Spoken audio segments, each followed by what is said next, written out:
Mga kaanak at dependents sa mga sundalo may natanggap ng kakaibang treat ngayong araw ng kalayaan. Iba't ibang water park activities kasi ang handog sa kanila bilang pagpupugay sa hindi matatawarang serbisyo ng ating magigiting na sundalo. Si Bernard Ferrer sa sentro ng balita.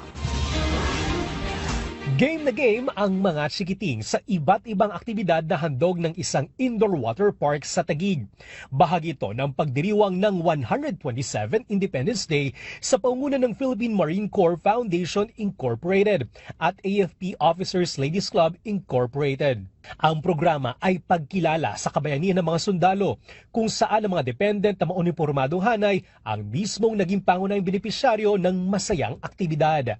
Ang pwede po ditong gawin nila is meron tayong zipline, meron tayong rope course, merong mini wall climb, and of course yung ating first in the country na indoor aqua playground. They are about 75 for a total of 150 because they have their chaperones also. It's our 4th year of holding this activity na po. Sinimula lang inisyatibang ito noong taong 2022 para sa mga dependent ng Philippine Marines. Pagsapit ng 2024, pinalawig ang programa upang maisama rin ang mga anak ng mga sundalo mula sa Philippine Army, Philippine Air Force at Philippine Navy.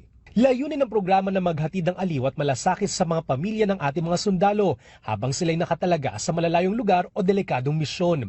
Isa rin itong paraan upang palakasin ang ugnayan sa pagitan ng mga sundalo at kanilang mga mahal sa buhay, isang tradisyong nagtataguyod ng pag-aaruga at suporta. Para na rin sa moral ng ating mga sundalo because when they see their spouses and their children happy, they are also very happy. Bukod sa water park activity, may iba pang mga programang inilunsad para sa kapakanan ng mga sundalo at kanilang mga pamilya. So we are focused on giving mga talks din about mental health and mental wellness.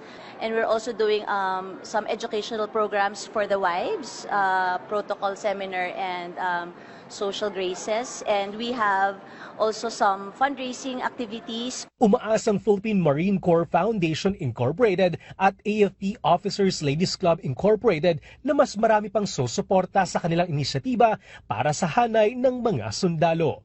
Bernard Ferrer para sa Pambansang TV sa Bagong Pilipinas.